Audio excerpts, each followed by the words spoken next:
les cieux proclament.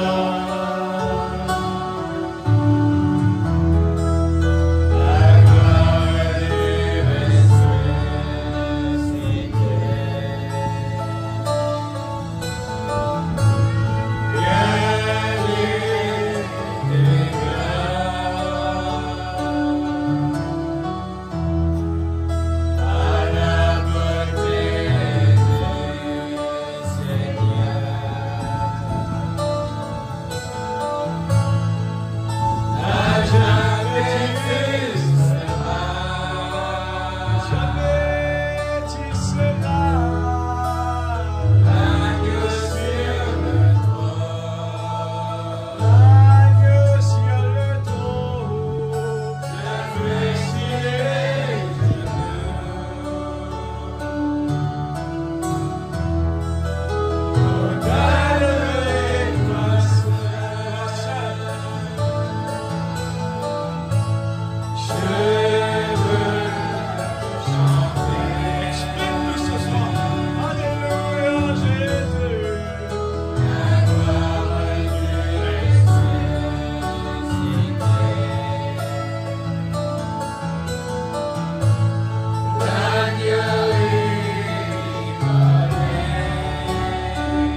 notre vie dans Psaume 105.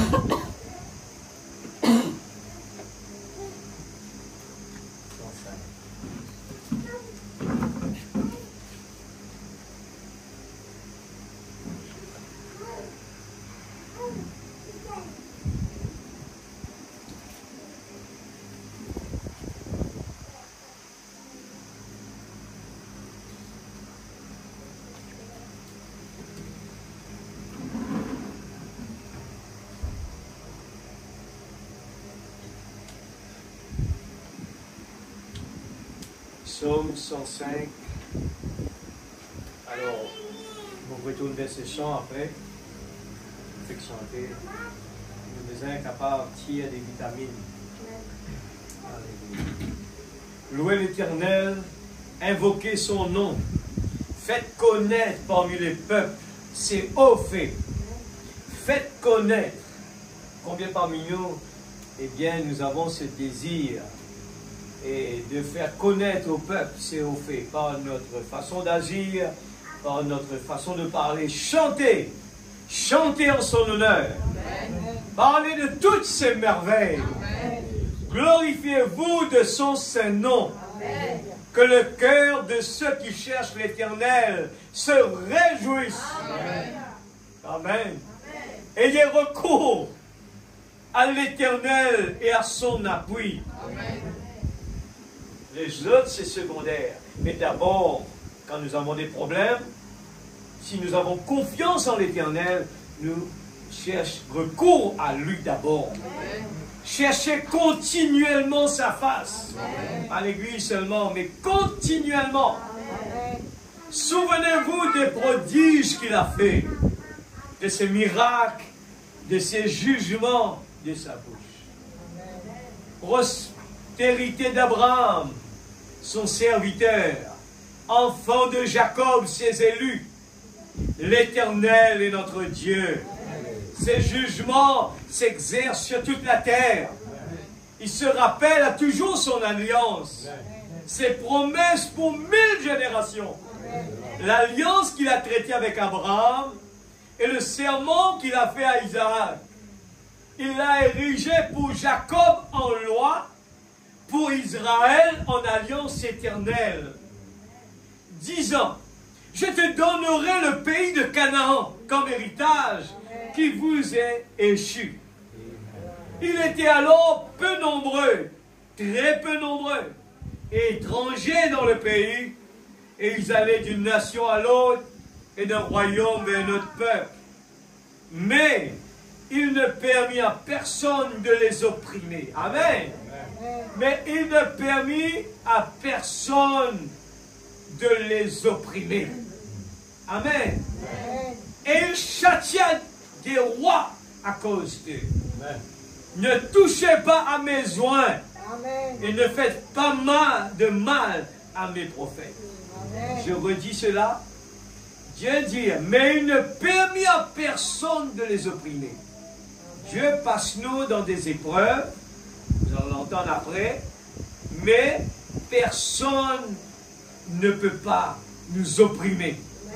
Il châtia des rois à cause d'eux. Dieu châtia des gens qui essayent de nous opprimer. Que ce soit l'Israël, il parle d'Israël naturel et Israël spirituel. Laisse-le sur la tête et lui dire, nous demande Dieu sur la grâce ce soir. Papa Céleste, place ta parole qui nous fait crier. Seigneur, mon Dieu, l'homme, nous ne faisons que des bêtises. L'homme, nous ne pouvons pas comprendre la profondeur. Si ton Esprit Saint ne veut pas intervenir ce soir, nous rentrons dans des habitudes. Seigneur, mais nous voulons, Seigneur Dieu, aller dans la profondeur. Nous voulons, Seigneur, discerner les esprits. Nous voulons vraiment aller dans la profondeur. C'est ta parole, quand David l'a dit, il était sous inspiration, Seigneur. Et Seigneur, de même que pour nous aujourd'hui, qui est rempli de ton Esprit Saint, nous voulons vraiment apprendre à connaître les merveilles. Oh Dieu, ce soir peut-être nous sommes venus ici. Oh Dieu, nous sommes en train de chanter tes louanges sans même pouvoir Seigneur Dieu, oh Père, allez dans la profondeur de ces louanges. Seigneur, ce soir, il y a une promesse. Et nous voulons vraiment ce soir, Seigneur, briser les murailles de Jéricho. Nous voulons faire ébranler les murailles de froideur. Ébranler les murailles, Seigneur, qui nous empêchent de te voir. Ébranler les murailles de Jéricho. Prends le contrôle, Seigneur, de ce corps, Seigneur, ce soir. Cette bouche, Père, je te remets moi-même entre tes mains. Seigneur, prends la directive. Seigneur Dieu, enlève toute distraction, sommeil. Seigneur, que nous puissions réaliser vraiment ce soir que nous sommes devant le jugement. Tu es en train de juger le monde. Si vous voulez, Seigneur Dieu, nous voulons ne pas être jugés. Alors nous voulons nous juger nous-mêmes ce soir. La parole est là pour nous juger. Nous ne voulons pas attendre plus tard, mais nous voulons être jugés maintenant, Père. Dans le nom de Jésus-Christ, notre Sauveur bien-aimé. Amen et Amen. Alléluia. Le gars maintenant assis dans la présence de Dieu. Alléluia. C'est un Dieu qui répond. Merci Seigneur. Nous disons toujours merci Seigneur pour tout ce qu'il lui fait dans nous la vie. Au fur et à mesure qu'il a avancé, la parole de nous, c'est ça, le mystère révélé, ce qui suit. Et ce soir, nous allons prendre une petite brochure qui est un grand brochure. Le discernement de l'esprit. Le discernement de l'esprit. Et bientôt, nous allons parcourir la Pâque. Nous allons, eh bien, nous voulons vraiment ne pas le faire comme le monde le fait. Ça devient une coutume. Et les gens disent non, je suis sérieux. Mais sans même le savoir, ça devient une coutume. Aller à l'église, ça peut devenir une coutume. Mais quand Dieu nous révèle la vérité, eh bien, nous arrivons à comprendre que, ah oui, c'était pas comme ça qu'il fallait faire. Alors, ce soir, David exprime-lui, il peut dire, louer l'Éternel. Faites connaître parmi les nations. C'est au fait. Je le dis, si moi-même je viens à l'église et que je ne suis pas vraiment, eh bien, motivé, si je n'ai pas d'objectif, si je n'ai pas vraiment, eh bien, cet ardent désir, et si je n'ai pas d'objectif dans ma vie, et je viens comme ci, comme ça, les enfants vont venir parler hier, ils vont copier. Mais si nous-mêmes nous démontrons cette soif, démontrons combien Dieu, eh bien, nos expériences avec Dieu, nos enfants vont nous suivre. Nous savons ça, c'est là très bien. Un enfant qui habite dans une maison où il y a un politicien, il devient politicien. C'est la majorité du temps, ça devient comme ça.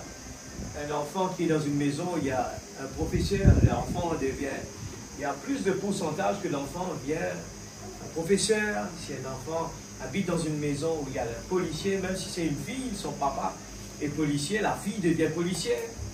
C'est parce qu'il entend tous les jours dans sa vie, son papa parle de son travail, il voit son papa aller au travail, et il le répète, mon papa est policier, mon papa est mécanicien, mon papa est plombier. Alors, il voit son papa tous les jours exercer ce métier, il a l'occasion même de pratiquer à la maison. Alors, il devient son papa. Et nous avons compris dans la parole que plus que nous étudions la parole, plus que nous deviendrons la parole. Je pose la question, la dernière prédication de mercredi d'avant, quand j'étais là, j'ai parlé de quelque chose, quelqu'un peut me le dire, on a parlé de quoi exactement? Quelqu'un peut me rappeler qu'est-ce qu'on a écouté? C'est important, eh bien, d'étudier. Un enfant qui rentre à la maison, eh bien, il ne révise pas ses devoirs. Il ne révise pas ce qu'il a appris à l'école. Il va l'oublier.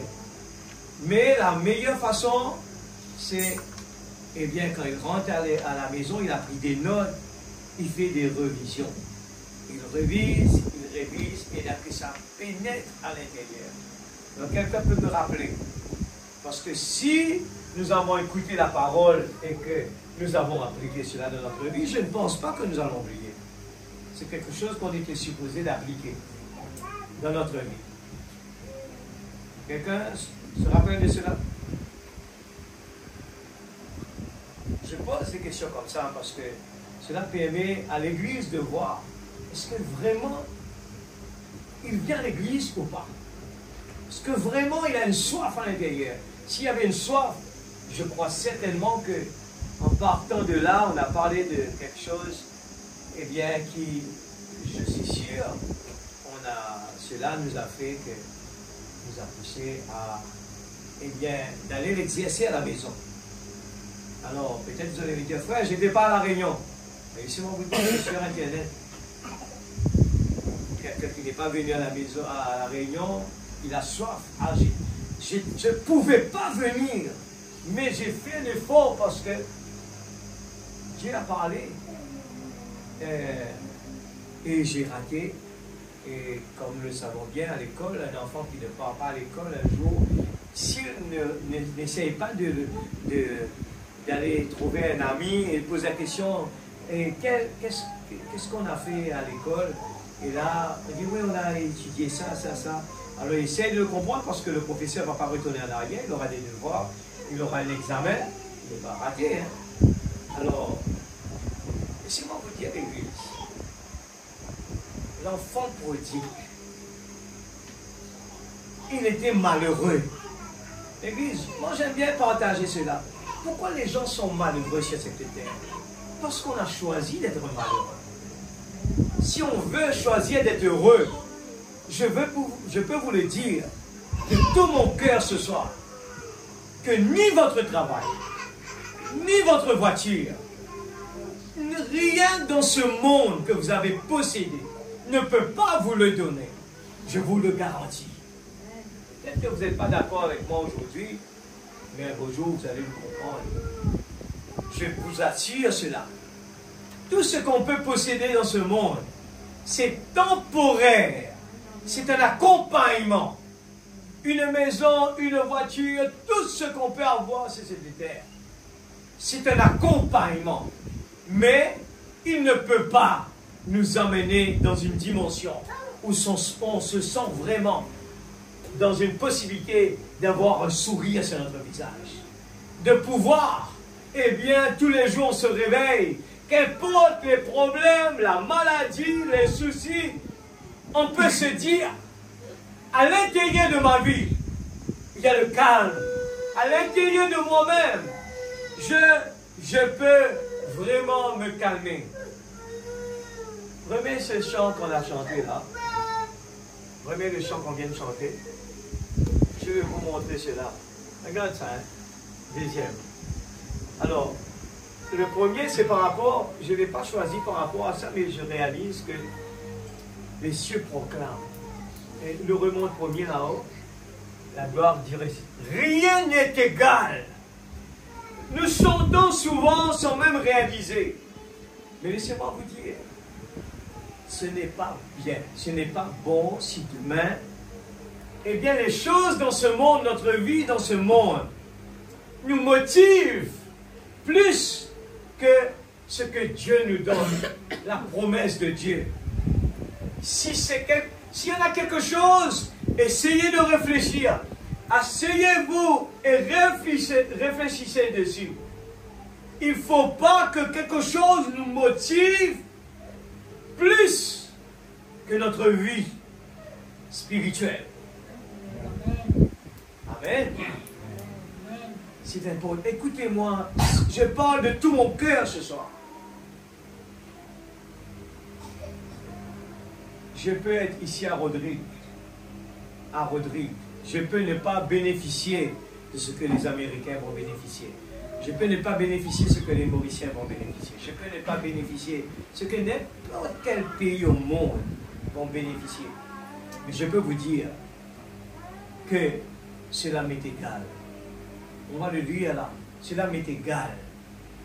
Ce que Dieu nous donne pour ses enfants, dans n'importe là où Dieu vous a placé, Dieu n'a pas donné à qui que ce soit dans le monde un plus que l'autre. Personne. Que ce soit Rodrigue, en Amérique ou partout. Quand j'étais à Maurice, justement, le pasteur, j'oublie son nom souvent, et qui est à Maurice en ce moment, le frère Acomen. Et je l'ai remercié en son temps. Bien, merci beaucoup. Ce frère nous a parlé beaucoup de choses. Il a souligné quelque chose qui était important. Il a dit, j'aime bien venir de ce côté du monde. Il aime bien être au Madagascar, à Maurice. Il dit qu'on a encore une chaleur dans notre corps. Comparé à ces grands pays, il dit que les gens sont négatifs zéro. Les gens n'ont plus de valeur à l'intérieur. Parce que ce que l'homme oublie, l'homme a oublié son créateur. Il se base sur ce que ses mains peuvent faire. Et nous voyons catastrophe sur catastrophe dans le monde du développement. Amen. Catastrophe sur catastrophe. Écoutez n'importe quel pays, il va vous parler des déficits. Déficit économique. Déficit partout. Les gens, ils ont poussé tellement, et vous le savez bien dans la Bible, Nimrod, il a essayé de construire un bâtiment très haut. Il veut par sa main aller rencontrer Dieu. Ce n'était pas ça le programme de Dieu. Et Dieu a sémé la division. Dieu a changé leur langue. Et de ce moment, ils n'arrivent plus à communiquer. Amen. Amen. Et je crois que c'est important. Frère Branham, à chaque fois qu'il prêche, vous allez l'entendre dire, pour ceux qui sont en train de prendre des notes, alors je crois que, vous allez me dire, j'ai tout en tête, mais c'est bien de prendre des notes. Pour ceux qui vont oublier, prenez des notes, restez concentrés. Si déjà on ne peut pas le faire là dans la présence de Dieu, alors comment on va le faire? Et tous ces jeunes qui sont là, c'est vraiment dommage que personne n'a pas pu répondre. Alors, je vous dis, je pose des questions pour vous montrer à quel point la façon qu'on vient à l'église, il n'y aura pas de progrès. Laissez-moi vous dire, il n'y aura pas de progrès si l'église ne peut pas prendre quelque chose et partir à la maison. Si l'église ne peut pas vraiment, il faut que ce soit, voilà, Dieu m'a dit qu'il faut dorénavant faire quelque chose pour avancer. Voilà, la chose est là. Alors, pourquoi je le mets sur Internet pour ceux qui ne sont pas là?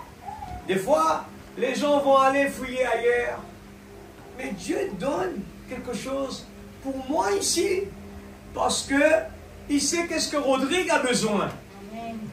Il donne à Rodrigue par rapport à nos besoins. Que peut-être que les Américains ont besoin de quelque chose d'autre. Et si c'est Rodrigue, il y a un problème par rapport à la foi, il vous donne la foi. Et les professeurs à l'école font comme ça. Il sait bien, ses élèves ont un petit problème quelque part là, alors il va retarder un peu les choses là. Mais si vous allez, si quelqu'un est dans sa classe, il quitte sa classe, il va ailleurs, il va prendre quelque chose de là-bas. Mais peut-être que là-bas, ne va pas l'aider. Parce que Dieu, on vient là, moi-même j'essaie de venir là. Moi aussi j'écoute avec mes oreilles parce que je ne sais pas qu'est-ce que Dieu veut nous dire par le discernement de l'esprit. Quand j'écoute là, je rentre à la maison, des fois, ça peut prendre après une semaine que j'arrive à comprendre pourquoi Dieu voulait nous parler du discernement de l'esprit.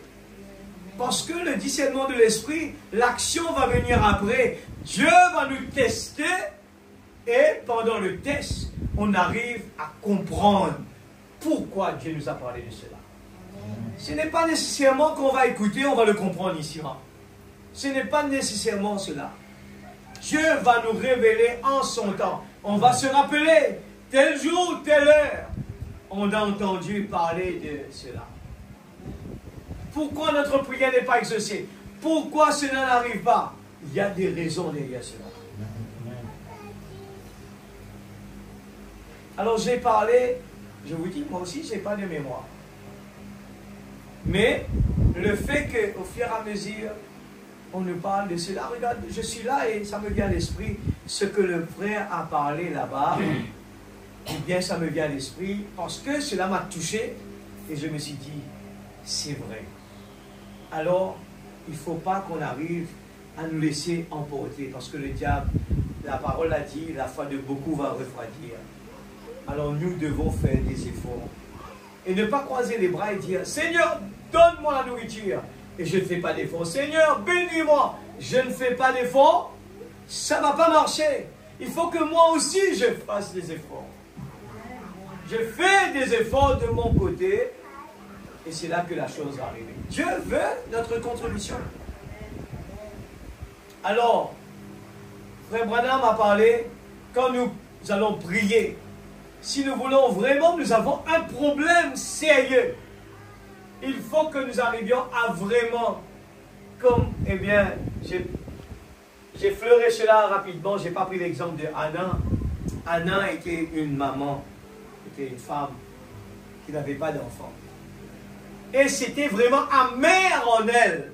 À cette époque-là, ne pas avoir d'enfant, c'était vraiment la pire des choses en Israël. Et cette femme, eh bien, elle a décidé un jour, elle a dit, j'arrête tout dans ma vie. Je viens à l'autel, je viens à l'église. C'était pas un jour où il y avait l'église. Elle est venue là, à l'autel. Elle a prié, elle a prié, elle a prié, elle a prié. Ce n'était pas une prière de récitation. Elle a commencé à faire une promesse à Dieu. Elle a dit, Seigneur, si tu me donnes un enfant, voilà ma condition.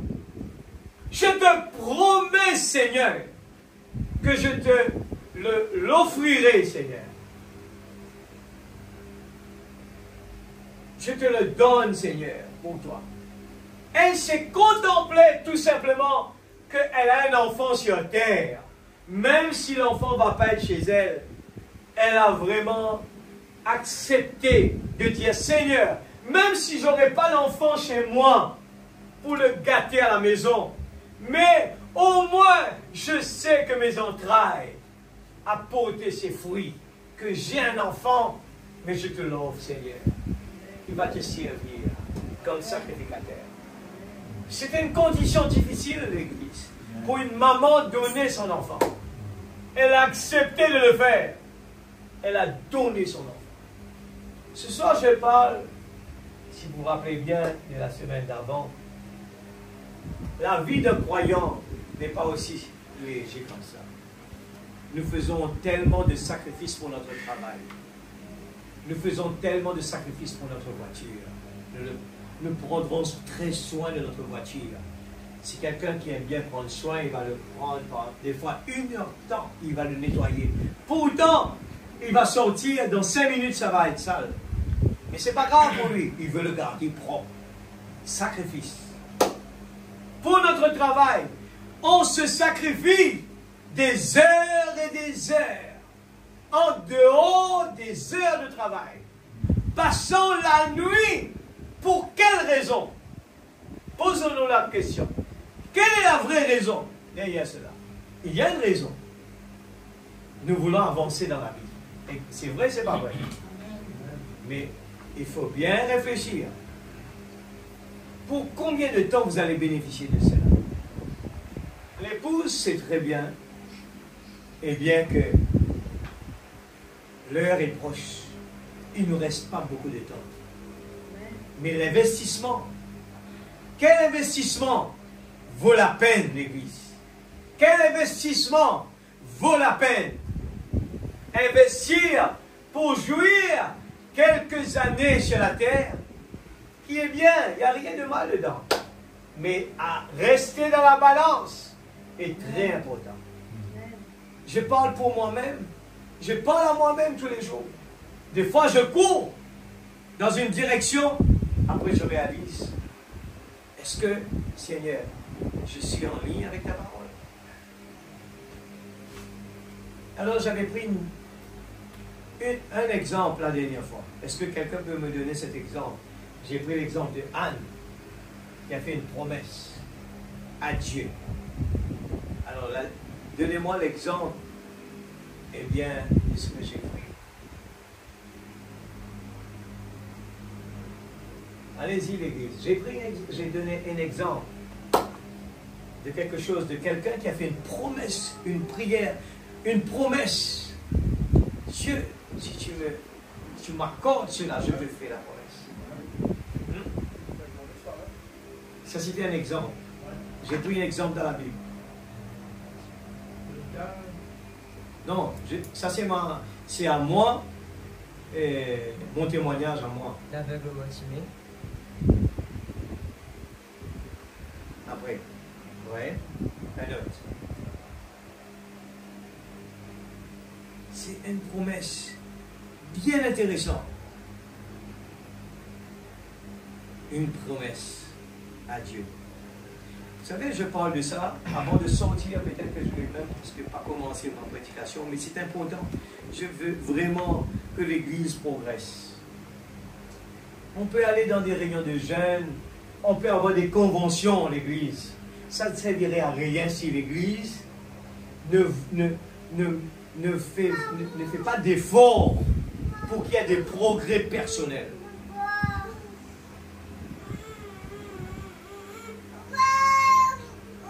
Alléluia, que le nom de Dieu soit béni. Merci mon frère, il a parlé de l'aveugle Bartimée. Alors, je donne l'exemple déjà de cet homme qui avait promis sa fille. Et il a promis, c'était un guerrier. Eh bien, il a promis, il a dit, Seigneur, si tu me donnes la victoire dans la bataille, je te promets, la première personne, eh bien, qui arrive. C'est vrai, c'est pas vrai? Et finalement, il a fait une promesse. Et dit, la personne qui arrive, il va le donner en sacrifice. Et vous savez, c'était qui est venu? C'était sa fille. Et parce qu'il a fait une promesse à Dieu, c'est ça l'importance, l'Église. Ne faites pas de promesse à Dieu et ne pas l'appliquer. Vous aurez des problèmes tout au long de votre vie. Ne dites pas à Dieu, je te promets, si tu me guéris, je vais venir à l'Église. Et puis, on ne vient pas à l'Église, on se sauve, on trouve des excuses. Ne faites jamais des bêtises comme ça, parce que Dieu n'oublie jamais. Dieu n'oublie jamais les promesses. Une prière qui est accompagnée d'une promesse est une prière que Dieu aime beaucoup. Mais la condition, Dieu n'accepte pas des excuses. Mais si nous avons vraiment un besoin, nous faisons une promesse avec notre prière. Je te promets, Seigneur. Mais même moi, je n'avais pas lu ça avant, quand j'étais à l'hôpital. Mais j'avais fait une promesse à Dieu. C'est pour ça que je suis là aujourd'hui. Je vous dis, je ne pars pas travailler, je reste à la maison. Pourtant, j'ai beaucoup de choses à faire, mais j'ai fait une promesse. Et dans cette promesse, Dieu me fait rattraper toutes les heures de travail que je n'ai pas pu faire. Parce qu'il y a une promesse. Si vous voulez que Dieu bénisse votre maison, bénisse votre travail, mettez toujours Dieu en premier. Mettez Dieu en premier. Ne faites jamais des choses sans Dieu. Laissez Dieu toujours vous accompagner. Cela est pour moi aussi. Alors la petite brochure, discernement de l'esprit. Alors j'espère que la semaine prochaine, si Dieu le veut, je repose la question, l'Église va m'encourager. Amen. Alors, je dis, notez, c'est bien de noter. Allez à la maison, au moins une promesse. Parce que, comment on peut oublier quelque chose pareil si on était supposé d'aller l'appliquer dans notre vie? On était supposé d'aller dire, Seigneur, je te promets à partir d'aujourd'hui, je vais m'appliquer. Seigneur, je te demande ça.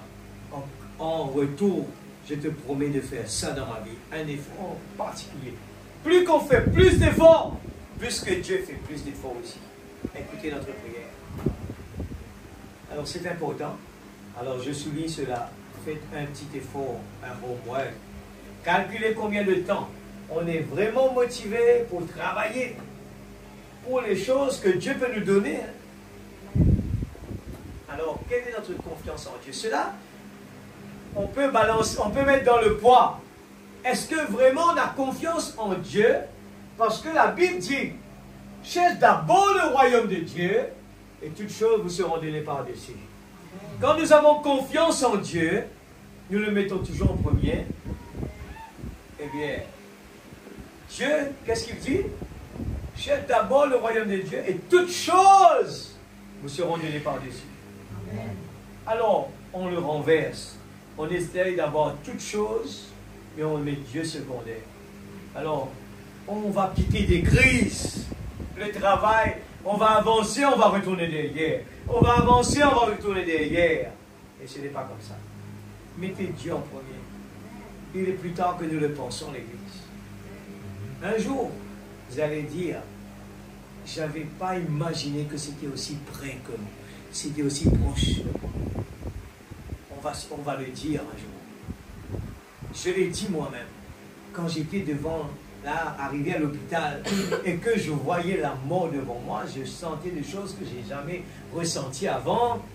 Et j'ai dit, est-ce vrai? Je me suis dit, c'était aussi près que cela?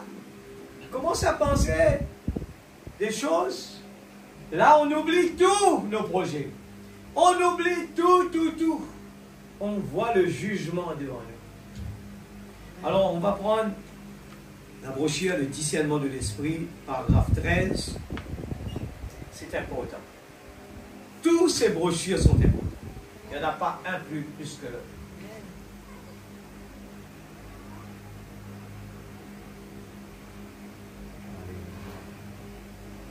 Faites un effort.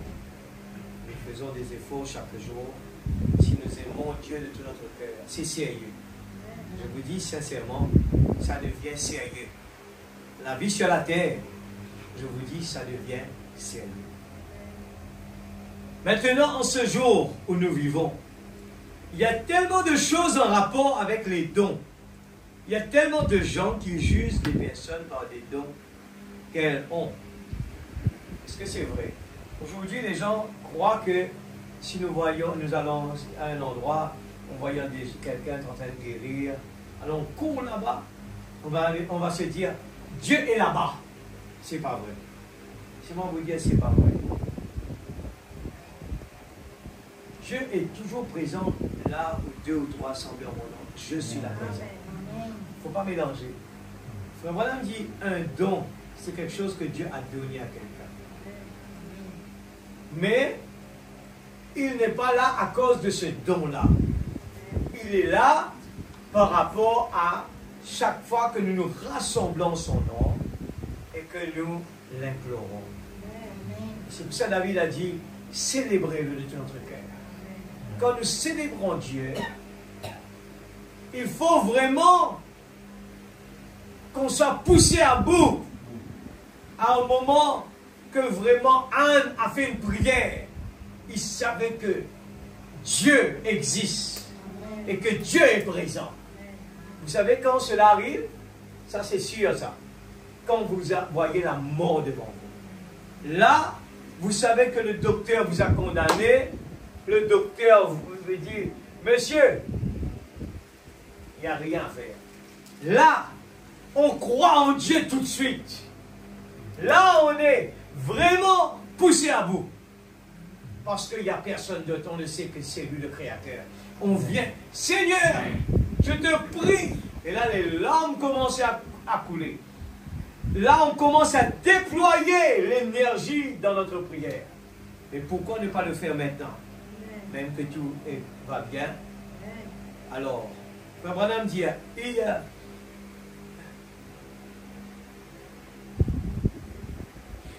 eh bien, je crois que ces choses-là sont des dons.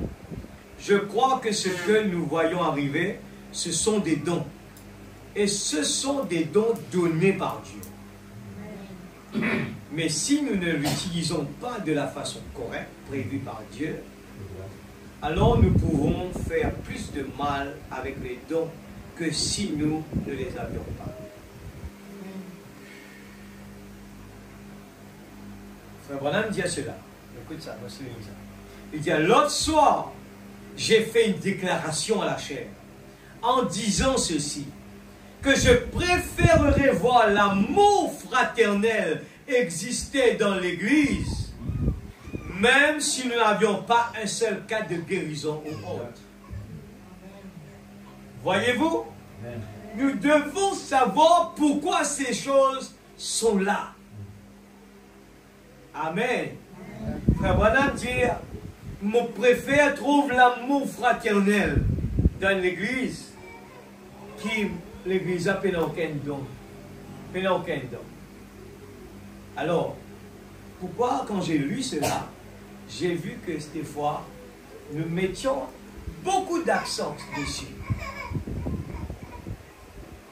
qui est important. Mais, pourquoi, quand j'ai vu cela, j'ai dit, Seigneur, comme je l'ai dit tout à l'heure, quand Dieu insiste sur quelque chose, il y a une raison. On peut aller à Maurice, et ils sont en train de parler de la foi là-bas. Peut-être que si Dieu a besoin de mettre l'emphase là-bas sur la foi, parce que les gens se découragent. Je prends un exemple. Et peut-être qu'à Rodrigue, on entend parler de l'amour. Peut-être que Maurice n'a pas ce problème-là. Je prends un exemple. Mais il voit qu'à Rodrigue, à l'église de El Bethel, on a un souci. Et il met l'accent dessus. C'est pour notre bien. C'est pas pour nous humilier, cela. C'est pour avoir le salut. Mais des fois, on le prend mal. On se dit, on va s'humilier. Mais oui, nous tous qui est là, on doit s'humilier. La parole va nous pousser à nous humilier. On n'a pas de grand ici. Pas parce que c'est pas comme dans le monde. Ah, on a commencé à prêcher, on est devenu plus grand. Ce n'est pas vrai. Au contraire, dans le domaine spirituel, quelqu'un qui vient prêcher, il est un serviteur.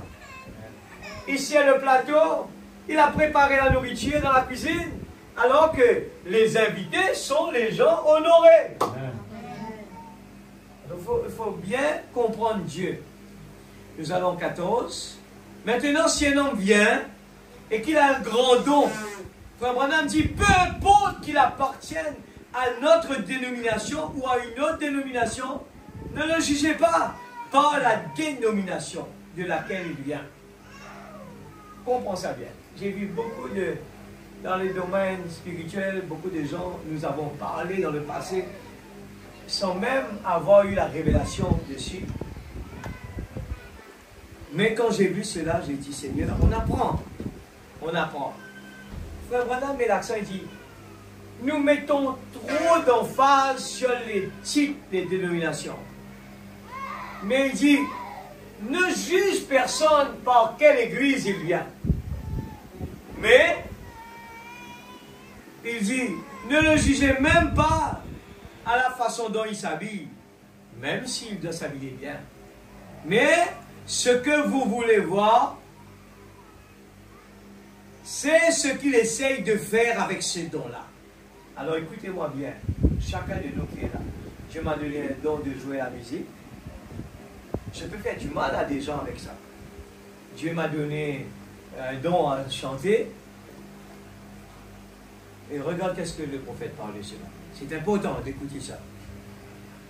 Il dit, le plus important, c'est que chacun de nous, quand Dieu nous a donné un don, c'est ce qu'on va faire avec ce don-là. Quel but il a? Alors je souligne le mot, le mot. Quel but la personne a avec ce don-là? Quel est le but? Peut-être sans même le savoir, on se dit non, mais moi non, je ne suis pas comme ça. Mais si, des fois, par nos réactions, on le fait sans même savoir. Il dit, s'il essaye d'utiliser son influence pour se forger un grand nom à partir de ça, j'aurai suffisamment de discernement de l'esprit pour savoir que c'est faux.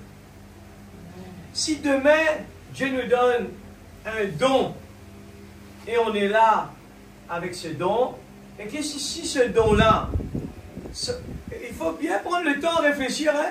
Des fois, on se dit non, je ne fais pas ça pour ça, moi. Mais sans même le savoir, par nos réactions, on est en train de le faire.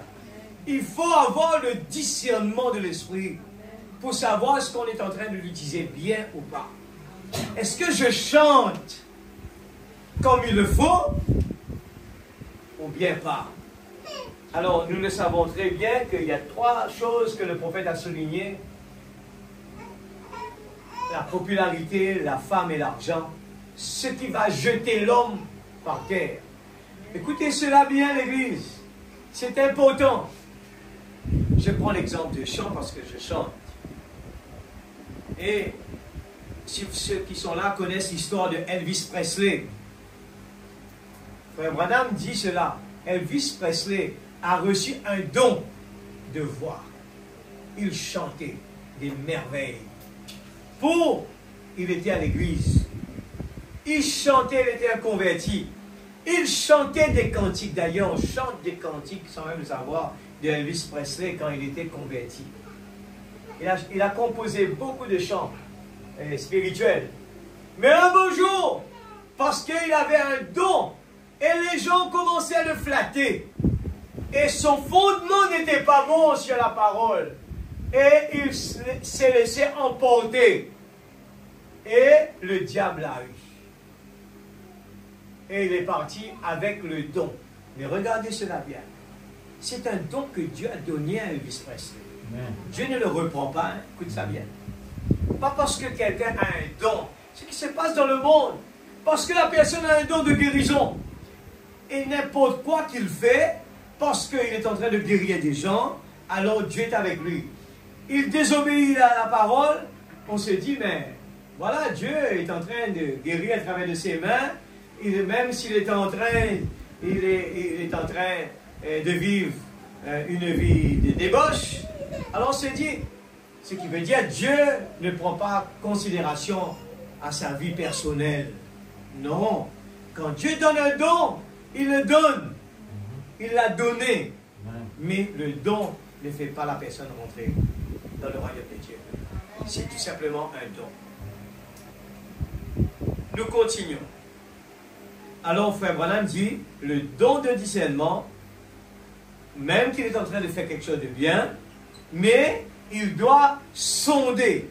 Si même les Écritures, on est en train de sonder les Écritures pour connaître la profondeur, pour comprendre, dans le domaine, pour comprendre le travail du diable, la Bible du diable, il va venir se déguiser. Alors, il faut vraiment avoir cet esprit de discernement pour comprendre est-ce que c'est vrai ou c'est faux.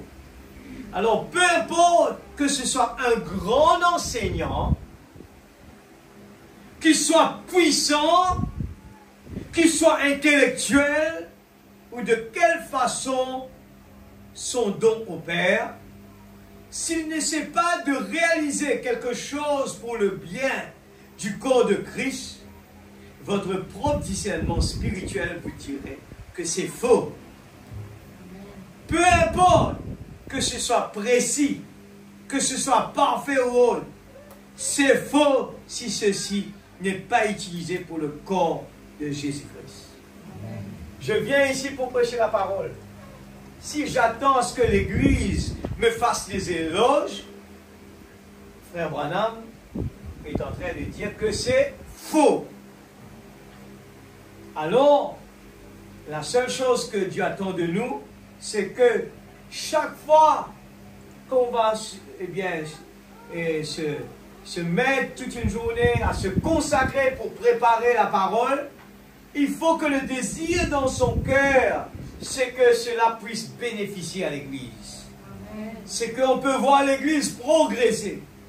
Alors, automatiquement, un pasteur, un prédicateur qui prêche, il n'attend pas simplement à ce que l'Église soit juste « Amen, Alléluia », il est content. Ce n'est pas ça. Il attend de voir les fruits. Comme Dieu attend de nous des fruits.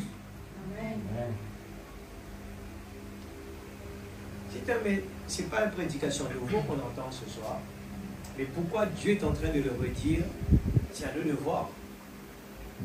Nous savons nous-mêmes, chacun de nous, nous savons est-ce que ça me concerne ou pas. Parce que nous sommes dans un temps, on vient d'entendre le frère prier, nous sommes dans un temps de préparation à l'Église. Et combien de gens qui sont conscients qu'on est dans un temps de préparation, le temps de l'épouse. Et si nous n'avons pas la révélation de la parole, on va attendre que quelque chose de grand va arriver, mais on va penser que, comme les 5 vierges folles, ils pensaient qu'il y avait encore du temps. Et alors qu'ils n'avaient pas l'huile dans leur lampe. Alors, qui parmi nous peut se dire, j'ai encore 1 an à vivre, 1 mois à vivre? Personne ne sait. Personne.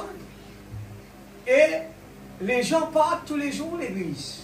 Les gens partent tous les jours l'église. Est-ce que nous prenons notre temps pour réfléchir? Qu'est-ce qui se passe de l'autre côté? Qu'est-ce qui se passe de l'autre côté? Nous faisons tellement allusion à ce que c'est fini pour lui. Non, il a terminé tout simplement son parcours terrestre.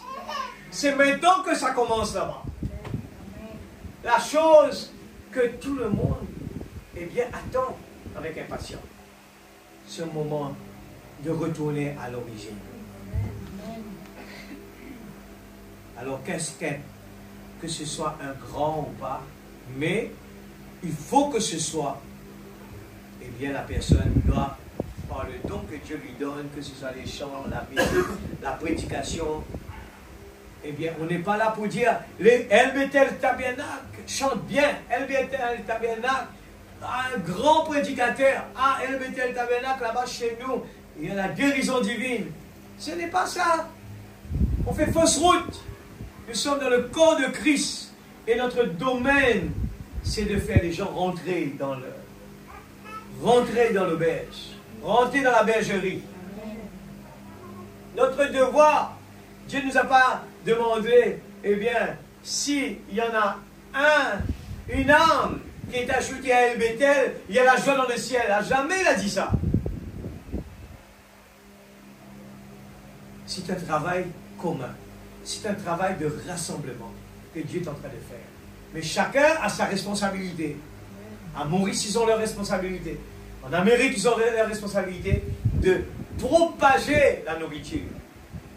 Et c'est notre responsabilité aussi de se dire chaque jour, nous avons la responsabilité d'être ambassadeurs de Dieu et de partager cette nourriture-là. C'est du sérieux, l'Église. C'est sérieux. Paragraphe 16, c'est bon. Mais s'il y a un don de Dieu et qu'il essaye d'édifier le corps de Christ, alors peu m'importe à quoi il appartient. Vous ne discernez pas l'homme, vous discernez l'esprit. La vie qui est dans l'homme. Et c'est ce que Dieu nous a dit de faire. Nous n'avons pas reçu une seule fois la mission de discerner le groupe de l'homme, mais nous avons été contraints et avons reçu de Dieu l'ordre de discerner l'esprit qui est dans l'homme et ce qu'il essaie de faire. Ce vers quoi l'esprit dans sa vie essaye de le conduire. Alors si nous voyons qu'il essaie de conduire les gens, pas de les diviser mais de les réunir, et d'emmener l'Église du Dieu vivant, pas tous vers une seule dénomination. Voilà, c'est important, nous soulignons cela. Mais notre but, c'est d'emmener les gens vers une compréhension, vers une communion, vers une unité d'esprit. Pas ça veut dire que, à cause qu'on doit être comme cela, on s'est dit, ben, on doit se mélanger, on doit accepter n'importe quoi. Non, il y a les principes de l'Église souveraine. Mais, quand nous sommes en train de travailler, nous sommes d'un commun accord dans le monde entier, parce que nous sommes l'épouse de Dieu. Quand il y en a un qui a besoin de la prière, nous le soutenons. Quand il y en a un qui a besoin d'un coup de main quelque part, nous le soutenons, tout en respectant les limites qu'on doit le faire. Mais l'Église de Dieu ne doit pas avoir des compétitions. Ça ne servirait à rien de faire des compétitions. Ah, nous chantons mieux. Ah, nous avons plus. Ah, notre église est plus jolie. Ça, ce n'est pas l'épouse. Le plus important, c'est que, comme Job l'a fait, individuel, l'individu, c'est notre vie, l'église. C'est qu'on peut être fier quand demain, on représente Dieu sur cette terre. Là, on peut être fier d'être obéissant à la parole. Là, on peut être fier de produire les fruits que la parole nous demande. Là, je peux être fier. Amen. Alors, nous allons vers une compréhension. J'emmène mon frère, je peux rencontrer une dénomination quelque part. Et d'abord, je l'emmène vers une compréhension de pourquoi Dieu a envoyé un prophète dans ces derniers temps. C'est d'abord. Et la personne fait son choix après. Mais je l'emmène parce que je me dis, peut-être que c'est l'épouse, peut-être c'est un brebis. Je le partage, eh bien la parole. J'emmène une communion. Alors, aujourd'hui dans le monde, le diable veut essayer de séparer, de mettre des barrières. Les gens, moi je suis de Paul, moi je suis de l'autre. Mais ça, c'est un esprit qui a été déjà depuis là-bas. Et ça continue encore jusqu'à aujourd'hui. Alors nous devons savoir quel esprit nous anime. Qu'il soit de la première pluie ou de la dernière pluie, ou quoi que ce soit d'autre, son esprit et son but sont justes. Et l'esprit qui est en lui, peu importe le mouvement auquel il appartient, l'esprit qui est en lui essaye de diriger les gens vers le calvaire. Loin de lui-même, je n'attire pas les gens vers moi, mais plus de Dieu. C'est pour cela que nous disons toujours que le moi diminue et que Christ grandit. Amen.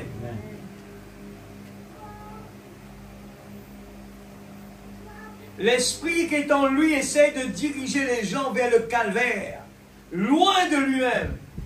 Là, les gens se répandent. Hein? Les gens, on amène les gens vers le calvaire. Mon frère, réponds-toi. Donne ta vie à Jésus.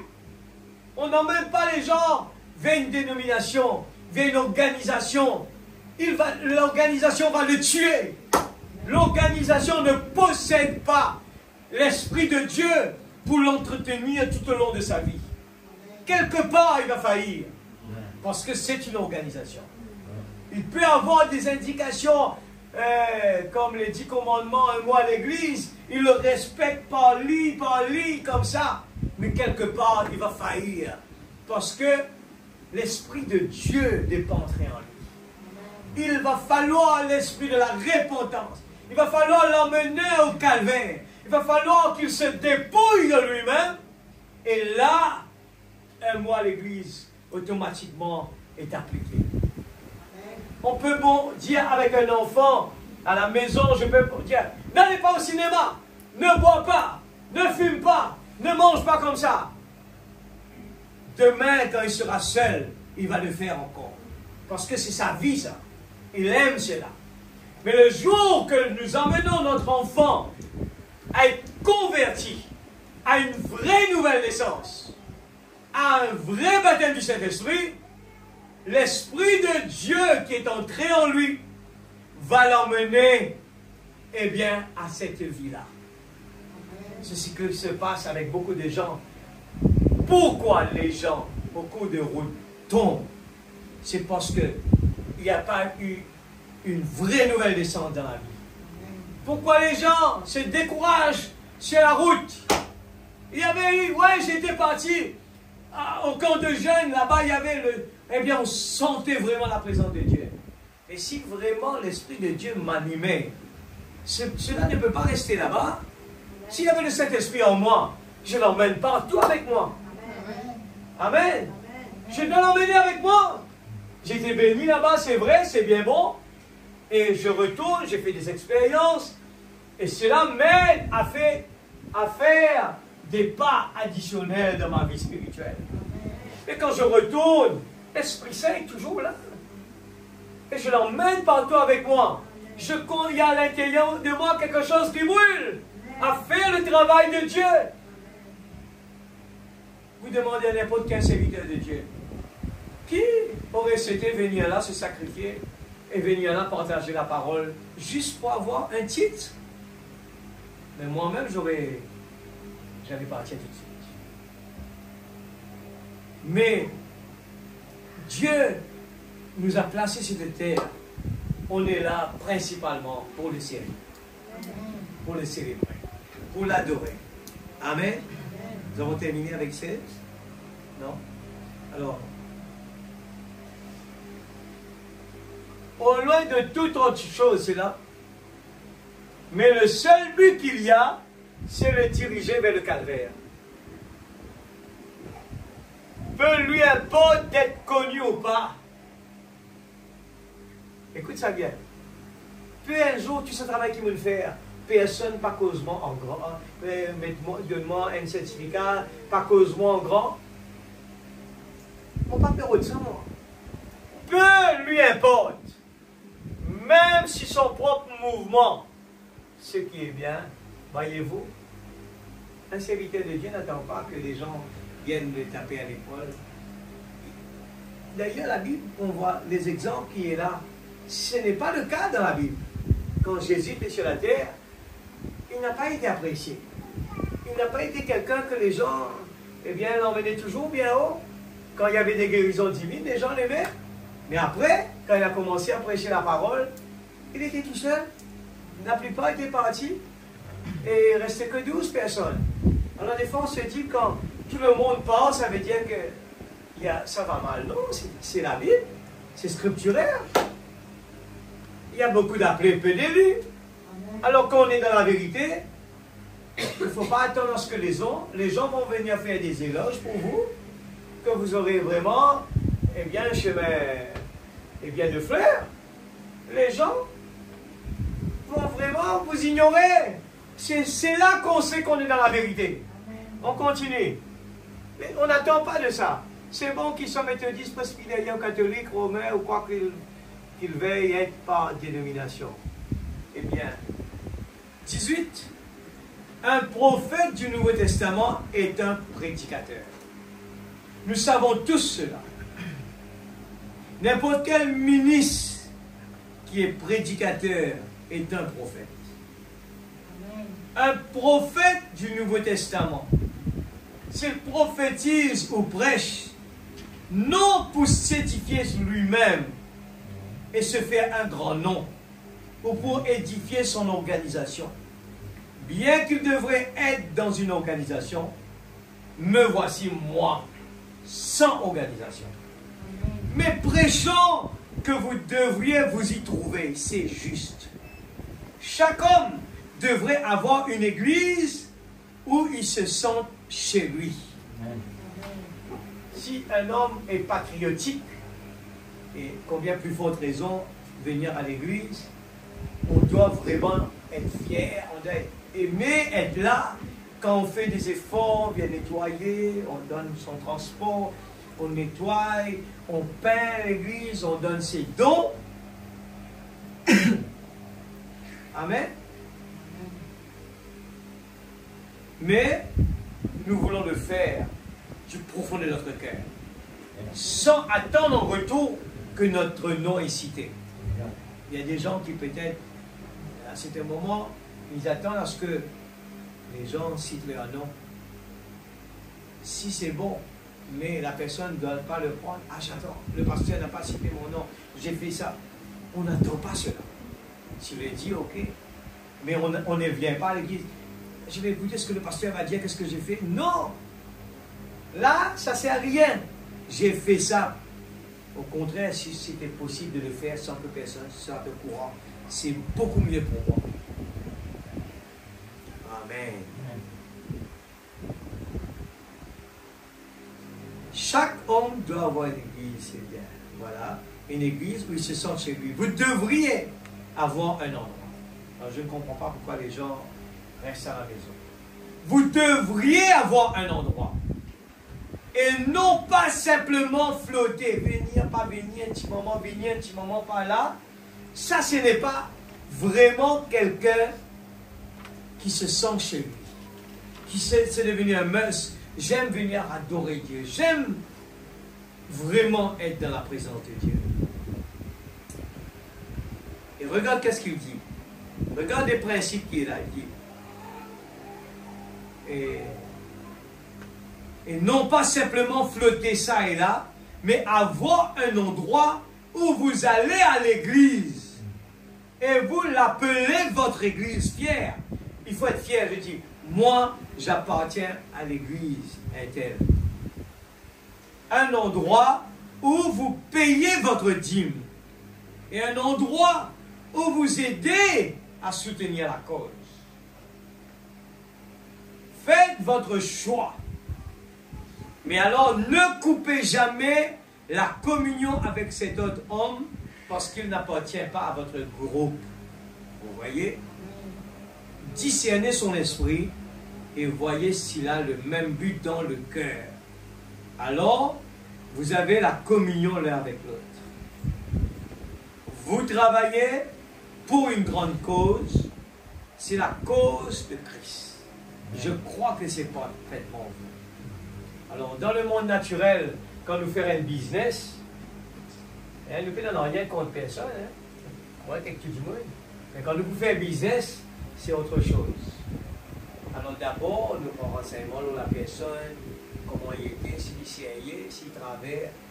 Et quand nous sûrs, pas mal sûr qui, quand il y a le divorce, c'est trop facile. Mais nous devons prendre beaucoup de temps, pas hasarder un seul coup de faire business ça gros un seul coup. Nous allons petit, et jusqu'à ce que nous trouvions que c'est sérieux. C'est pareil. Quelqu'un, demain, nous avons envie de travailler avec quelqu'un. C'est là on est en train de parler de discerner son esprit. Attention que la personne, si on est en train de travailler pour le royaume de Dieu et que l'autre, lui, il veut juste avoir un nom, alors, ça ne va pas marcher. Paragraphe 19. Maintenant, si nous observons les motifs et les objectifs des prophètes de l'Ancien Testament, ces hommes-là avaient un objectif. Et c'était Jésus-Christ. Nous avons tous un objectif. Ce n'est pas le plus important d'appartenir à ce bâtiment, ou bien dans le registre de l'Église. Mais notre objectif, c'est Jésus-Christ. Quelque chose leur a servi de thème central dans l'Ancien Testament. C'est quoi? La venue du Messie. Ils ne sont pas allés faire des choses juste pour l'argent ou la célébrité. J'ai déjà entendu un pasteur qui parlait avec un autre pasteur d'une grande église et il est en train de faire la différence. Il dit, chez moi, il n'y a que des jeunes. Alors les jeunes disent, pourquoi? Alors, quel est le problème? Mais on a compris le problème. Parce que les jeunes ne travaillent pas, ils sont à l'école et ils ne payent pas la dîme. Alors, c'est ça son problème. Alors que dans l'autre église, il y a des gens qui travaillent, il y a beaucoup de dîmes. Il y a aussi ce problème-là. les gens veulent être pasteurs d'une grande église, là où il y a beaucoup de dîmes. Et des fois, sans même réaliser, le diable va infiltrer la jalousie. Parce que Dieu, si j'étais là-bas, j'allais avoir une grosse voiture. Si j'étais là-bas, j'allais pouvoir voyager. Si j'étais là-bas. Même le travail missionnaire, si nous avons un mauvais objectif pour que les gens parlent de nous, si nous partons là-bas, parce que, oh, le diable, il est intelligent, il est malin plutôt. Il va vous dire, hey, si tu voyages souvent là-bas, les gens vont te donner de l'argent. Alors, quel est notre motif, nos objectifs? Si on chante à l'église, on occupe à l'église, on se met à l'œuvre, on va partager la parole, on va visiter les malades à l'hôpital, on joue la musique. Quel est notre objectif derrière tout ça? C'est important, je parle, je souligne cela. Le motif. Et les objectifs.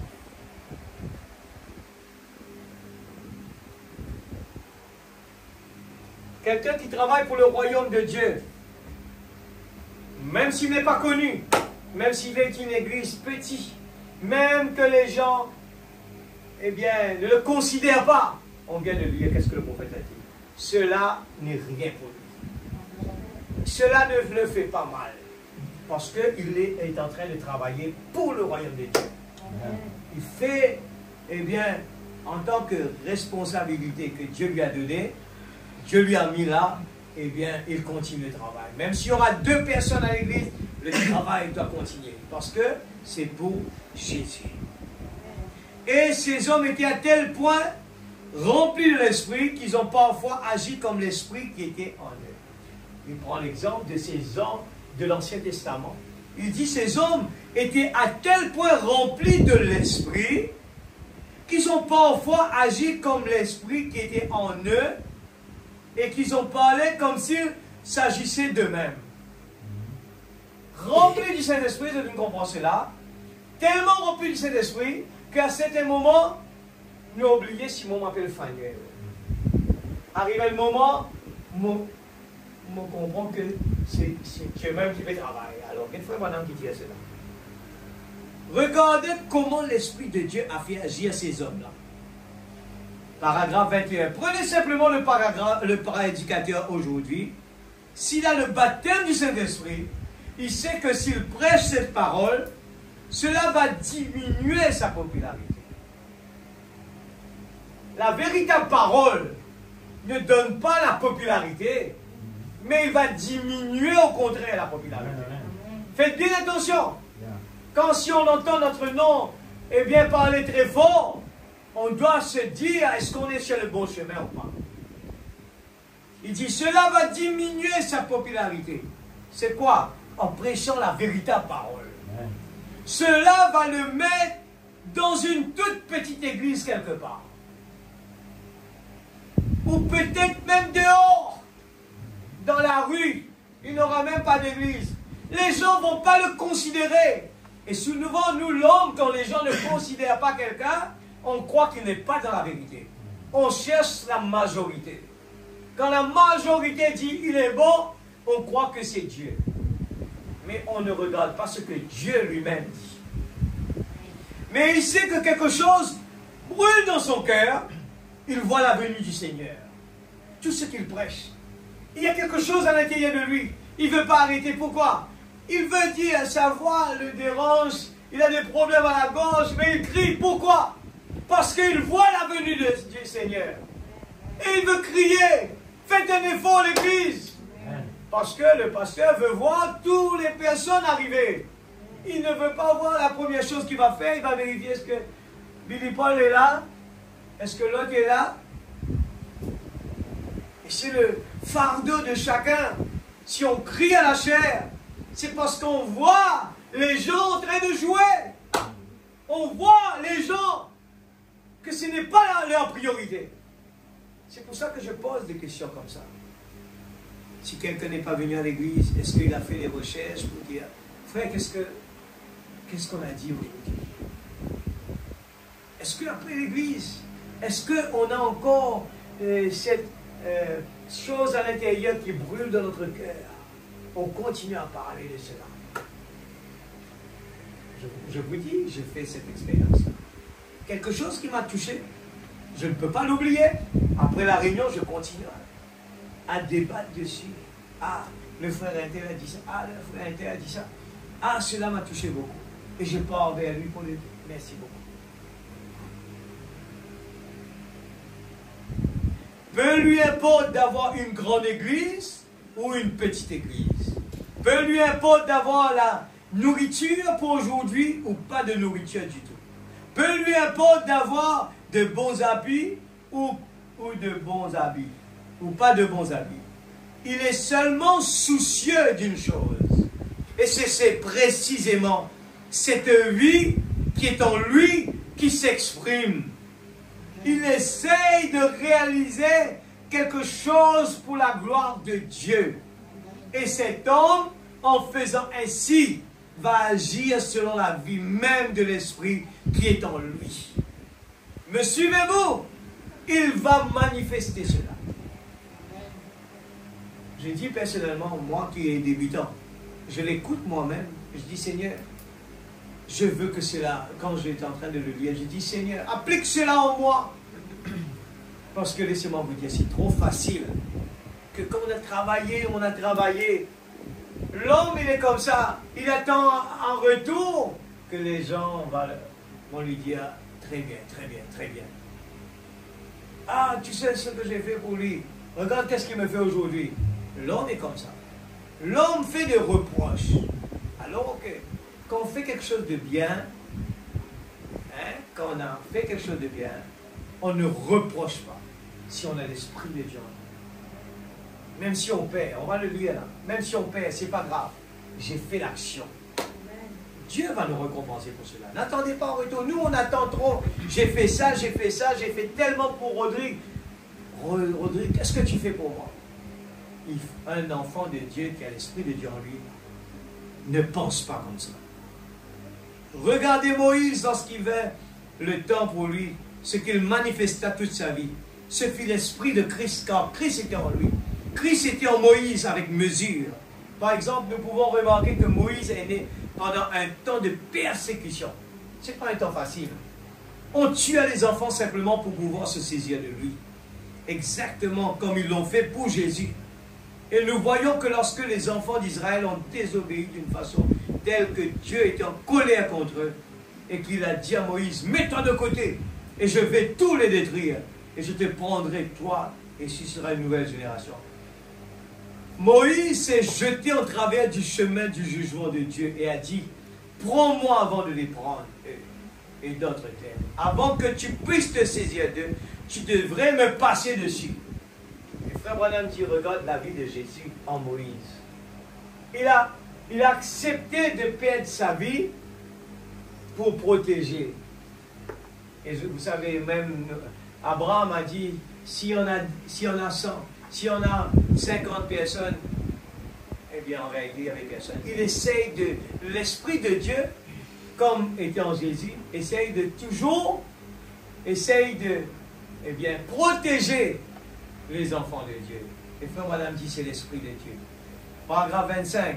Lorsque Dieu vit cet esprit en Moïse, se tenant là en face du jugement, comme une croix, en disant, tu ne peux pas venir vers eux, tu devrais d'abord me prendre. Voyez-vous l'Esprit de Dieu en Moïse? Alors qu'il aurait pu être roi d'Égypte, alors qu'il aurait pu avoir tout le luxe du monde et être populaire, alors qu'il aurait pu être le grand roi de la terre à ce moment-là. Il choisit de subir la persécution et l'affliction, car il considéra l'opprobre de Christ comme des trésors plus grands que ceux de l'Égypte. Église, est-ce qu'il souligne ça? Les trésors, l'opprobre de Christ comme des trésors plus grands que ceux de l'Égypte. Église, nous avons réfléchi beaucoup là. Je connais que le peuple d'Israël, quand il est dans le désert, je t'osais comparer, Dieu Moïse, compare la viande dans l'Égypte avec la manne qui mon Dieu fait tomber. Vous avez réalisé l'église? C'est un type là-bas qui nous a fait bien attention. est capable de répéter encore, sans même nous réaliser, nous faire les mêmes bêtises. Nous copier dans le monde. Nos vies gagnent comme le monde. Même le peuple Israël, qui a envie de gagner le roi, parce que le monde est dans le roi. Alors que Dieu il donne Israël un prophète.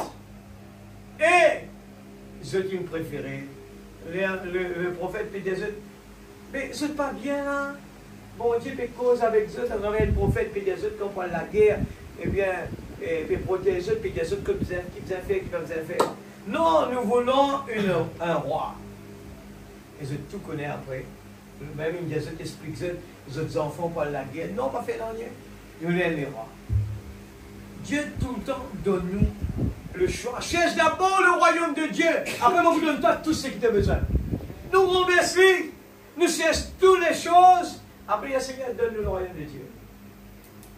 Mais sa bénédiction, là, n'est pas pareil. Sa bénédiction qui nous la tous, nous l'avons, ça n'est pas pareil. Une bénédiction que Dieu nous donne parce que nous le mettons lui en premier. C'est une vraie bénédiction. Dieu multiplie, eh bien, tout ce qu'il nous fait. Dieu met la sagesse dans nous. Nous n'avons pas besoin de tout nous les corps. Nous pouvons travailler vite, nous pouvons gagner beaucoup. Je crois ça. Un enfant de Dieu, parce qu'il met Dieu en premier, il est capable, pas nécessaire de faire beaucoup comme le monde peut faire. Sacrifier notre temps.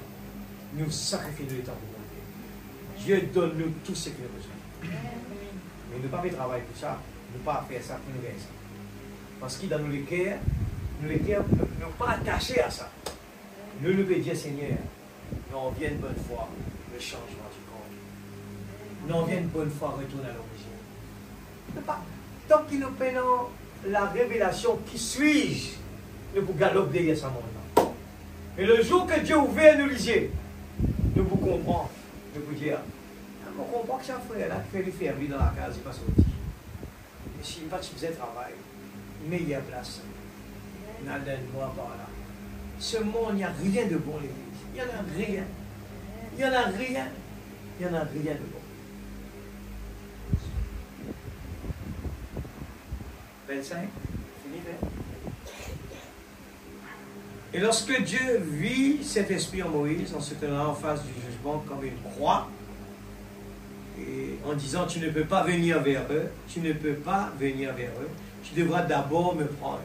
Voyez-vous l'esprit de Dieu en Moïse, alors qu'il aurait pu être roi d'Égypte, alors qu'il aurait pu avoir tout le luxe du monde et être populaire, alors qu'il aurait pu être le grand roi de la terre en ce moment-là, il a choisi de subir perfection et affliction. Car il considéra l'opprobre de Christ comme des trésors, voilà mon petit souligné, des trésors plus grands que ceux de l'Égypte. Investis dans le royaume de Dieu, nous faire une promesse pour mon Dieu. Tout ça est dans la Bible, l'Église.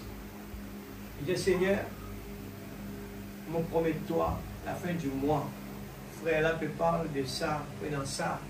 Seigneur, vous fait une promesse de don qui n'a rien à voir avec la dîme. Une promesse de don. C'est un montant indéterminé par rapport à un besoin que l'Église a. Indéterminé. Beaucoup l'Église n'a avancé comme cela. Une promesse de don. Promesse. Les promesses n'ont pas de limite. Le faire pour Dieu, pour le royaume de Dieu. Vous connaissez la Bible, et non ça.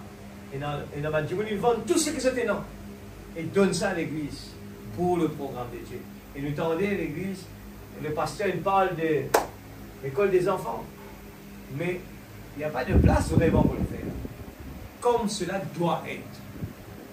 On va le faire alors que les gens, pendant que les gens vont rentrer à la salle, il n'y aura pas vraiment l'endroit idéal. Alors,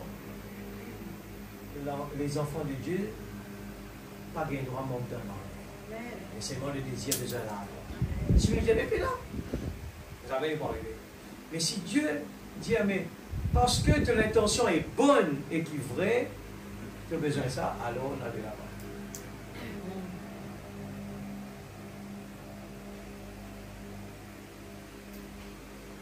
Pourquoi c'était Dieu en Moïse qui faisait cela? L'homme qui pense normalement, l'homme intellectuel ne fera jamais cela. Il prendra le chemin facile.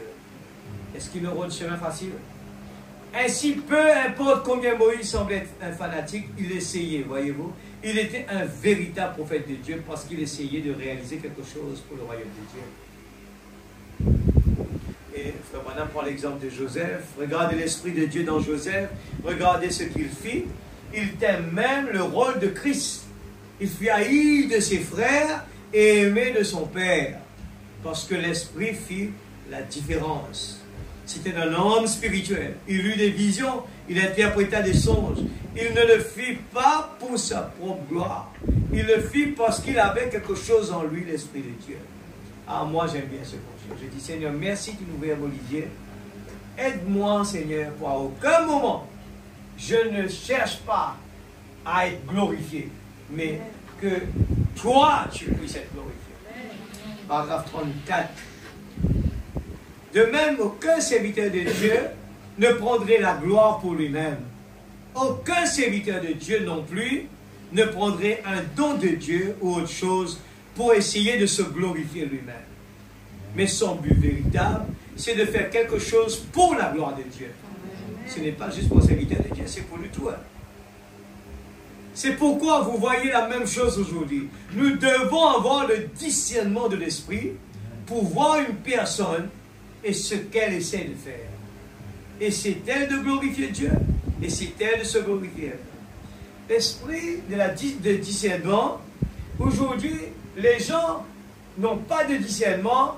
Dieu envoie Jésus-Christ sur la terre, le Messie. Les gens l'ont crucifié. Pourquoi? Ils n'ont pas de discernement d'esprit.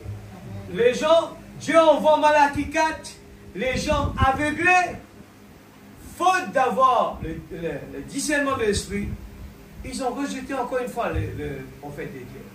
Maintenant, Dieu envoie ses serviteurs, les pasteurs, ainsi de suite. Mais si nous n'avons pas le discernement de l'esprit, on ne pourrait pas faire ça, la différence entre le vrai et le faux. On va essayer de chercher un Saül. Et on va voir le petit David, il est trop insignifiant. Il est trop petit. Alors que Saül, un intelligent, quand il prêche, il impressionne le spectateur. Nous ne cherchons pas cela. Nous cherchons l'esprit qui est dans cet homme. 35. Maintenant, l'Esprit de Dieu agissant dans l'homme fait agir l'homme comme Dieu. Si nous ne voyons pas Dieu, ça doit être faux. Nous devons voir Dieu. Pas étonnant que Jésus ait dit, n'est-il pas écrit, vous êtes des dieux. Et s'il appelle Dieu ceux à qui est venu l'Esprit de Dieu, alors comment pouvez-vous me condamner quand je suis le Fils de Dieu? Si vous pouviez voir l'Esprit de Dieu dans Moïse, en fait, il était Dieu. Moïse était un Dieu. Joseph était un Dieu. Les prophètes étaient des dieux. La Bible dit qu'ils l'étaient. Ils étaient des dieux. Parce qu'ils s'étaient à tel point abandonnés à l'Esprit de Dieu qu'ils travaillaient pour la gloire de Dieu. Beaucoup de confusion aujourd'hui, même dans le message. Les gens ne savent pas où se tenir. Les gens essaient de faire la différence. Et le prophète, il parle en théorie. Il prend les exemples des autres. Mais il ne parle pas de lui-même. Mais nous savons que ça s'applique à lui aussi. Amen. Un homme rempli de Dieu.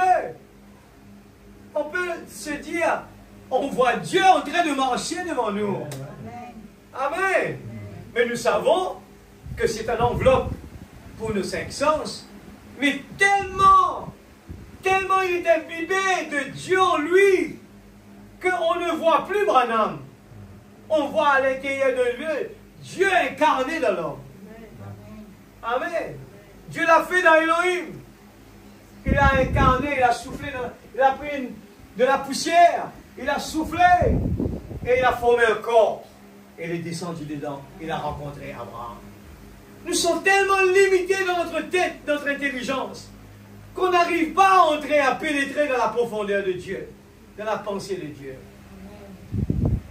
Nous sommes la petite épouse. Et en tant qu'épouse de Dieu, on doit viser le parfait de l'Église. Un homme parfait. Même que nous savons que ce corps est imparfait. Mais à l'intérieur de nous, il y a l'homme parfait. Amen, Église. Quand vous me regardez, vous voyez un homme imparfait. Les 5 sens sont imparfaits. Il est impatient. Il fait la colère. Mais à l'intérieur, si l'intérieur domine, eh bien, il va prendre le dessus à l'extérieur. Ce n'est plus moi qui vis, c'est Christ qui vit en moi. Alors si les gens vous appellent Jésus, mais parce qu'ils ont vu Jésus, Jésus manifesté dans l'homme, ils vous appellent Jésus, et notre nom doit s'effacer. Les gens doivent voir Jésus.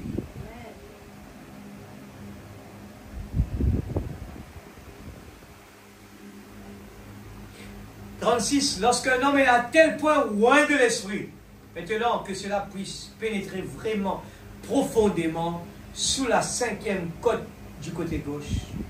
Lorsqu'un homme est loin de l'Esprit de Dieu, ses habitudes, ses actions et toutes ces choses-là, c'est Dieu qui agit en lui. Parfois, il est même mal jugé. Regardez David au psaume 23, il cria, « Mon Dieu, pourquoi m'as-tu abandonné ?» Comme si c'était lui. Comme s'il s'agissait de David. Tous ceux qui passent près de moi ouvrent la bouche, David dit. Il était à tel point loin de Dieu. Il était si parfaitement soumis à Dieu. Et l'onction était à tel point sur lui que lorsqu'il cria par l'Esprit de Dieu, si quelqu'un s'était trouvé là, il aurait dit, mais regardez, il pense que les gens sont en train d'ouvrir la bouche contre lui. Pourquoi Dieu l'a-t-il abandonné? David qui fait ça. Amen. Mais il parlait de Jésus. Mais David même ne comprenait pas ce qu'il disait. Mon Dieu, pourquoi m'as-tu abandonné? C'était qui? Jésus dans son corps, prophétisé. Alléluia. Lui-même ne le comprenait pas.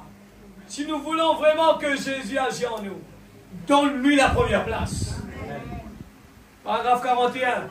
Mais celui qui avait le discernement de l'esprit savait que c'était l'esprit de Dieu en lui qui criait. Lorsqu'un homme est loin de l'esprit de Dieu, il a l'action de Dieu.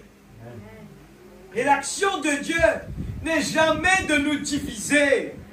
L'action de Dieu, c'est nous attirer ensemble. Quand nous sommes un en Jésus-Christ. Et le dessein de Dieu, c'est de nous réunir. Aimez-vous les uns les autres. L'Église, nous vous demandons Dieu, ouvert l'esprit, ouvert le ciel. Si nous trouvons peu cause mal de nos prochains, je vous ai posé la question, l'Esprit de Dieu ne peut pas faire ça. Alors quel esprit est en train de nous animer? Quand nous disons nous allons faire du mal, quel esprit? Dieu ne peut pas faire ça. Mais tout ce qu'on est en train de faire bien, cela nous excite parce que, ah Seigneur, je sais que c'est toi qui es en moi. Seigneur, je suis en train de faire des bonnes actions. Je me sens vraiment à l'aise auprès de n'importe qui. Les gens me font mal, mais je me sens bien. C'est pas grave. 42. Maintenant, ces grands prophètes, nous voyons l'Esprit agissant en eux. Jésus les a appelés des dieux. Et il a dit qu'ils étaient des dieux.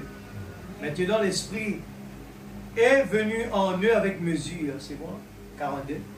Mais lorsqu'il est venu sur Jésus, qui était le Fils de Dieu, il est venu sur lui sans mesure. La plénitude de la divinité habitait corporellement en lui.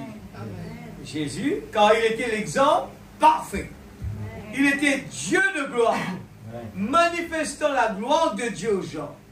Dieu en lui, allant ça et là. Regardez sa vie, tout l'Ancien Testament. Il était le thème de l'Ancien Testament. Tous les vieux prophètes de l'Ancien Testament ont crié, non pour eux-mêmes.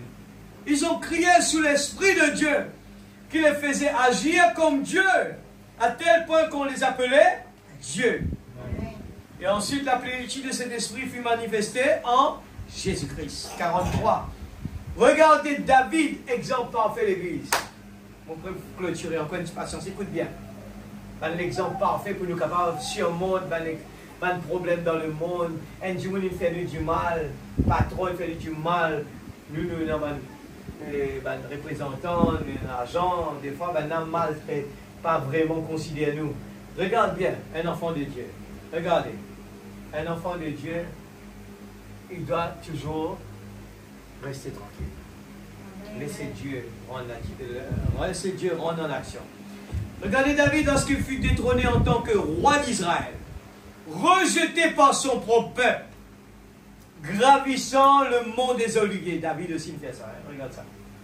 En tant que Jésus, David il fait la même chose. À certains moments dans son parcours, à la dernière parcours, le peuple Israël il rejette David. Et David il fait pareil, il monte le mont des Oliviers au nord de Jérusalem. Il regarda en direction de la ville et pleura parce qu'il était rejeté. Qu'est-ce? C'était l'esprit de Christ. David il fait exactement ce que Jésus va faire plus tard.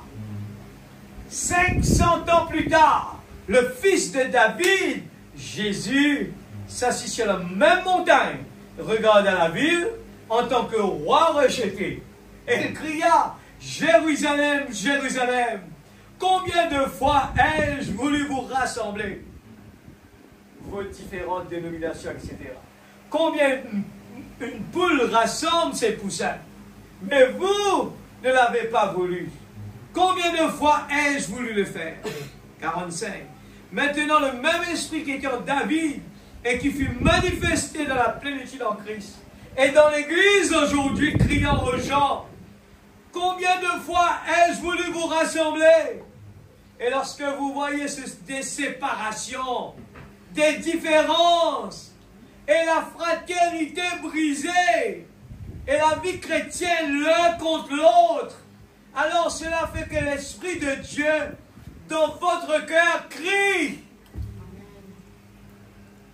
Combien de fois ai-je voulu vous rassembler? 46.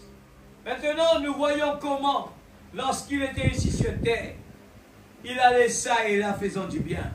J'ai remarqué une autre chose qui m'est venue à l'esprit. Avez-vous remarqué, lorsque David fut rejeté comme roi, il sortit de la ville et un petit Benjamin qui était censé être un frère pour lui, il aurait dû être attristé parce qu'il était rejeté. Mais c'était un estropié, le Benjamin.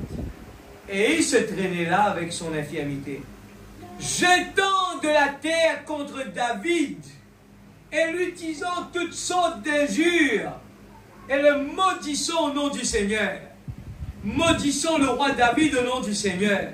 Ce petit Benjamin tout estropié. C'est le titre, ça, hein? Beaucoup de gens estropiés.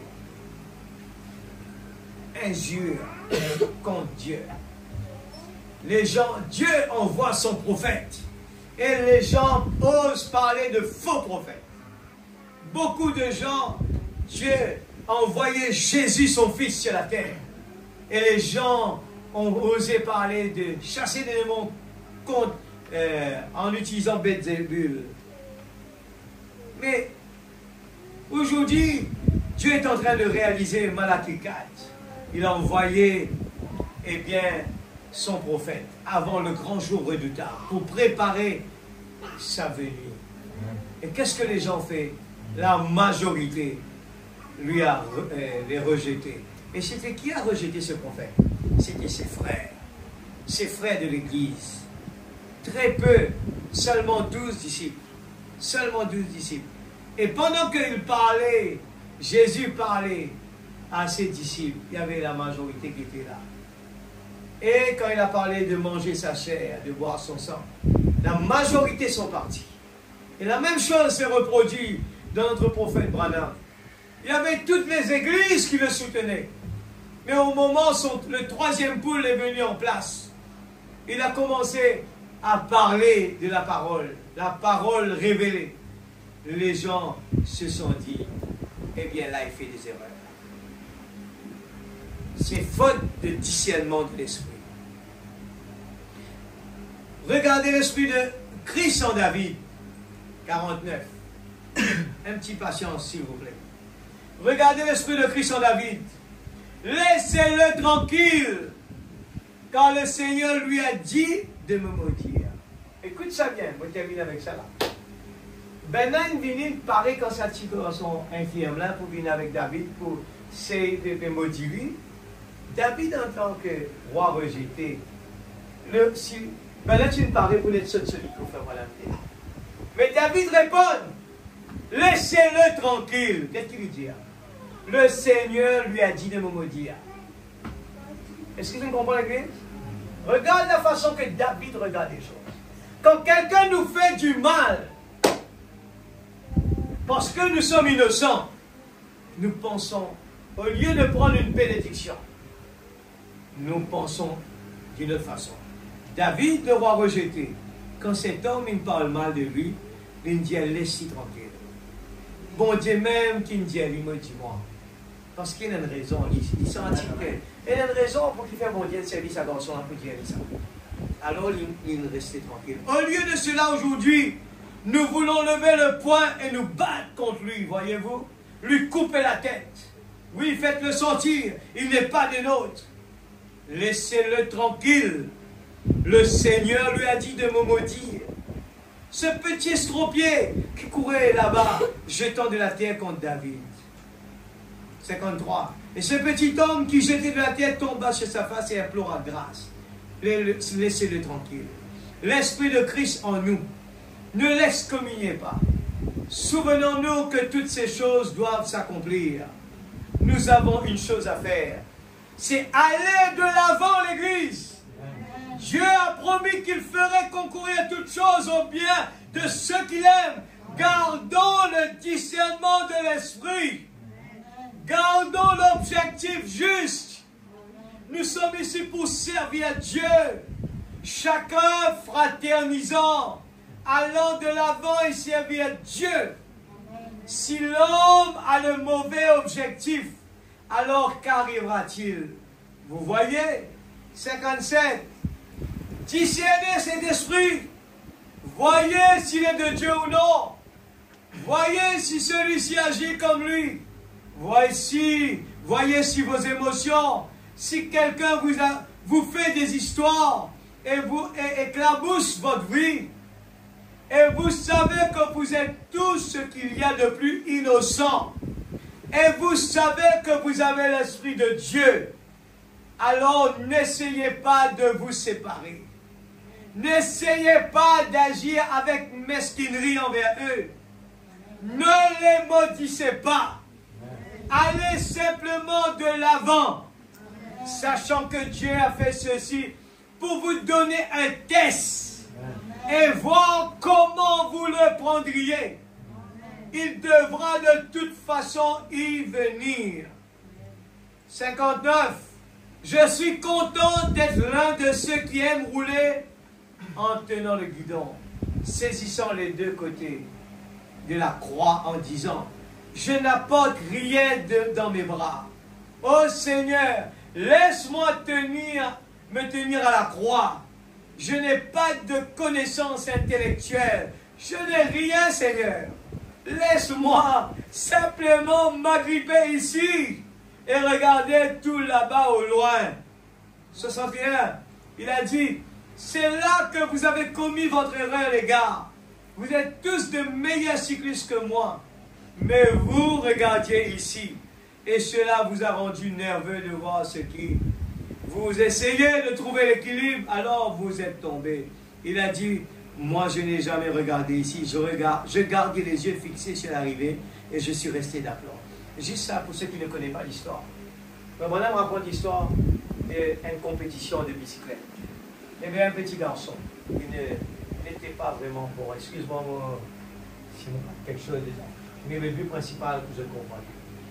Le petit garçon n'avait pas vraiment, grande chose comme expérience. Il y avait vraiment des grands cyclistes, des gens vraiment qui étaient vraiment bons. Et quand j'étais allé en bicyclette, le but pour gagner, c'était qu'il ne fallait pas que personne ne tombe. Et tout grand cycliste qui était là, tout une tombait pareil. Mais arrivé le petit garçon, lui, quand il est arrivé, eh bien, il attrape ce guidon très bien. Une halle foncée, une arrivée très bien jusqu'à là-bas. Et là, écoute ça bien l'exemple pour nous comprendre ce que Frère Branham peut parler ici. Devine l'esprit qui est derrière. Elle a posé une question à ce garçon-là, comment tu fais pour t'arriver là-bas bien, tu ne pas tomber? Il dit, il y a une seule raison qui m'a réussi à arriver. Je ne suis pas un bon cycliste, mais il y a une seule affaire me respecter. Quand je roule droite, je me concentre sur l'arrivée et je attrape mon bidon, à aucun moment je ne pas une lampe là. Alors que les autres qui étaient là, qui me tombaient, c'était des professionnels. Et c'est une envie de démontrer un petit peu, quand c'est une venue pour montrer le jury là-bas, c'est une lampe de la main, et je peux regarder la foule, si la foule peut être zone, si la foule peut clamer zone, sûrement dans ce mains, je peux les mains, ouais, tu es le premier. Sûrement, les lève la main, je connais comment un cycliste rentre, lève la main, tout dans le bidon, et je peux lève la main, je peux faire bye et tout là-bas. Et je suis tombé. Et le garçon, il expliquait, la raison qui m'a pas arrivé dans le but, c'est que je me fixais sur le but. Je ne pas regarder à gauche ni à droite, mais je me concentrer. Alors, il dit, 62, c'est ce que nous devons faire. Ne regardez pas ces petites choses maintenant. Est-ce que celui-ci a fait ceci ou celui-là a fait cela? Observez la fin et restez d'aplomb. Christ revient à l'église, ça même nous motons. Amen. Observez la fin et restez d'aplomb. Ne regardez pas ce qui est en train d'arriver maintenant. Regardez ce qui va arriver tout là-bas. À la fin des temps, lorsque nous devrons nous tenir là et rendre compte de nos vies. Église, tout ça pour dire, un discernement de l'esprit. N'a pas regardé si ça n'a pas fait ta page, ça n'a pas fait son bien, ça n'a pas fait presse bien. Arrêtez avec cette bêtise-là. Regarde Jésus. Quand nous venons là, nous ne pouvons pas concentrer sur rien d'autre. Nous ne pouvons pas venir là pour regarder un grand la chorale. Nous ne pouvons pas venir là pour regarder si le bâtiment il est grand. Nous ne pouvons pas venir là pour regarder. Non, non. Nous venons là rester concentrés sur Jésus. C'est pour cela que quand nous venons dans l'église, nous avons une abonnée, nous avons besoin de nous-mêmes. Parce que nous trop un embrouille dans la tête. Quand on rentre, on est direct. Écoutez une prédication où la tête en compétence de 100 000 à l'air. Moi, dans ça pour payer, moi, dans ça pour faire, moi, dans ça pour terminer. Et ou pas recevoir, non, rien. Alors, comprenez. La Bible dit à nous, faites tout ce qu'il vous dira. L'Église me lance un défi. Personne, pas capable d'arriver. Comment Esther est arrivé? Si nous pas obéissant, si nous pas respecter les moindres petites choses que Dieu nous demande de faire. N'a pas copié les autres. Mais regarde ce que la parole nous dit à nous faire. Si la parole nous dit à faites tout ce qu'il vous dira, tout ce qui s'approphète de nous comme exemple, l'Église, c'est ce qu'Esther allait faire. Et c'est comme ça Esther a été choisie. N'a pas copié le X, Y, Z. Attention, on peut faire les rêves là-bas aussi dans les rêves. Copier ce que la parole vient nous faire. Et faire cela. Mettez debout, je m'excuse pour vous. Pour tenir, eh bien, et pour faire de mon mieux pour que l'Église soit bénie. Et je parle de moi, mon cœur, mon sincère. J'ai préparé ça toute une journée et si je ne vais pas terminer, il va vous comprendre. Mais mon désir, c'est qu'après que nous prêchons cela, qu'il me trouve quand même qu'ils ne soient pas venus dire moi non, rien après, c'est pas grave. Mais le plus important, c'est qu'ils me trouvent ça la vie là. Parce que c'est la vie qui me prêcher aujourd'hui là. Demain va peut-être m'aider quand moi je suis découragé. En regardant quelqu'un parmi vous, je vais être encouragé. Amen. Amen. Papa Céleste, ta parole était précieuse. Seigneur, d'abord tu m'as parlé, Seigneur. Ce n'est pas mon message, c'est toi qui as parlé, Seigneur. Je l'ai répété tout simplement. Le discernement de l'esprit a été prêché en 1960, Seigneur. Oh Dieu, je crois certainement que toutes ces petites choses sont importantes dans notre parcours de la vie, Seigneur. C'est pourquoi nous faillir au long du chemin. Pourquoi nous agacer dans ce monde-là? parce qu'il ne pas réussi discerner les esprits. Pour qu'il fait une engagement dans ce monde-là parce qu'il n'est pas obéissant à la parole. Ne pas peut faire ce que la parole peut dire de faire. Et Père, nous envie, Seigneur. L'Esprit de Dieu agit en nous à tel point quand mon n'est plus tient dans rien, mon n'est plus décide dans rien, mon n'est plus fait dans rien, mais que toi agis en moi, Seigneur. Mon est qui toi te décide tout, mon est qui toi qui fait tout, mon est juste simplement être un instrument dans la main. Seigneur Dieu, avant qu'il me dise quoi que ce soit, mon est qui c'est toi qui agis. Avant qu'il me décide quoi que ce soit, moi trouve, Seigneur Dieu, ta volonté d'abord. Que la volonté de Dieu soit faite sur la terre comme au ciel. Seigneur, aide chacun de nous qui est là à réfléchir ce qu'on est en train de faire dans notre parcours sur cette terre. Les 10 vierges, 5 étaient folles, 5 étaient sages. Pourquoi 5 folles? Ils étaient vierges aussi, mais ils étaient occupés. Ils n'étaient pas remplis de l'Esprit Saint. Seigneur Père, aide-nous, Papa. Nous les prenons cette décision-là, Seigneur. Qui nous capable de mettre en premier dans la vie, Seigneur. Qui ne nous pas intéressés avec Sodome et Gomorrhe, mais qui nous intéressés pour arriver spirituellement. Qu'importe nous quitte sa mon nom et que personne ne pas reconnaître nous ici, c'est pas grave. Qu'importe nous quitte sa mon nom et qu'il ne pas faire un nom ici-bas, ce n'est pas grave. Qu'importe nous quitte sa mon nom et ne pas complète tout nous eh bien Seigneur Dieu, ne pas complète tout nous souhait. Ce n'est pas grave, Père. Moi, ce qui me lève, Papa, ce qui me l'âme, Seigneur, viens en ligne avec toi. Ce qui me lève, travaille pour toi, pour le royaume. Ce qui me lève, Seigneur Dieu, c'est Christ en moi. Et toi et moi en toi, Seigneur. C'est ce qui me lève. Même pas gagner tout ce qui m'a envie ici-bas. Seigneur, oh Dieu, ce qui me dit là, une réalité en moi. Qui ne pas passe non rien avant toi, Papa. Moi, pas passe mon travail avant toi. Moi, je fais tout pour me capable d'être comme Marie. Marie a choisi la meilleure place. Seigneur, nous vivons dans le monde préoccupé par l'avenir, préoccupé par, Seigneur Dieu, la santé, préoccupé par, Seigneur Dieu, les études, préoccupé par beaucoup de choses ici-bas. Mais Seigneur, épargnez-nous cela. Aide-moi, Papa, qui m'est capable d'être occupé comme Marie, Seigneur, avec les choses d'en haut. Qui m'est capable de travailler pour toi plus que tout. Et appliquer à chacun de nous, ce n'est pas le travail du pasteur. Nous tous doivent être comme cela. Nous sommes tous l'épouses. Devant toi, il n'y aura pas pasteur, il n'y aura que des épouses seulement. C'est pour cela, Père. Aide-nous, Papa, afin qu'il soit capable de réveiller. Réveille-nous, Seigneur, notre Sauveur. Dans le nom de Jésus. Bénis notre pasteur, Seigneur. Oh Dieu, garde-le, Père. Notre mentor qui est là, Père. Garde-le, Papa. En bonne santé, Seigneur. Seigneur, Dieu Tout-Puissant. Comme Seigneur, Père. Oh Dieu, Paul me dit, imite-moi. Seigneur, de même pour nous aujourd'hui, Seigneur. Papa Céleste, on place toute l'église entre tes mains. Seigneur, tu connais tous les besoins de chacun. Seigneur, pourvoir aux besoins de tes enfants. Aide-nous, Seigneur, pour nous capables de mettre en premier. Nous capables de faire l'effort.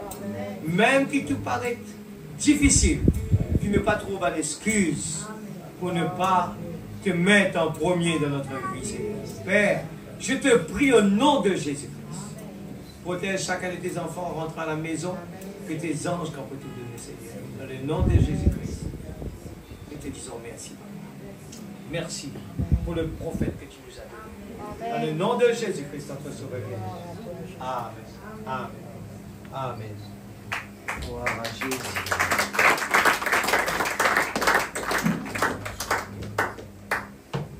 Nous chantons un petit chant. Et on va se séparer tout de suite. Alléluia. Encore une fois, excuse-moi. Alléluia. In Christ alone. Alléluia.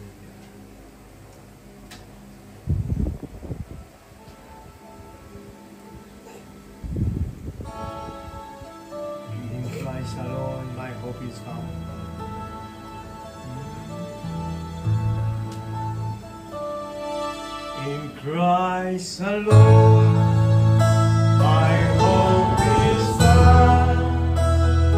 He is my life, my strength, my soul.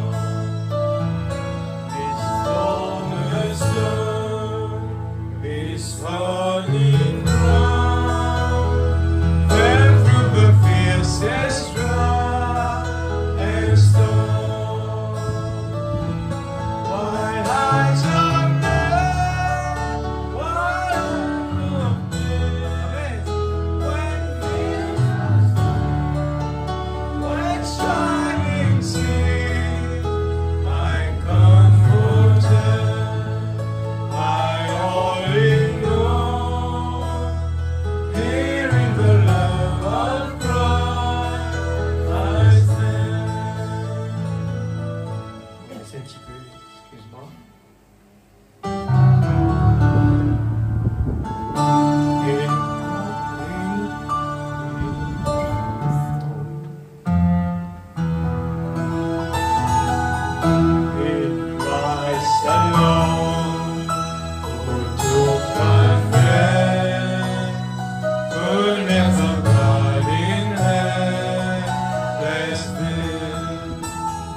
My God.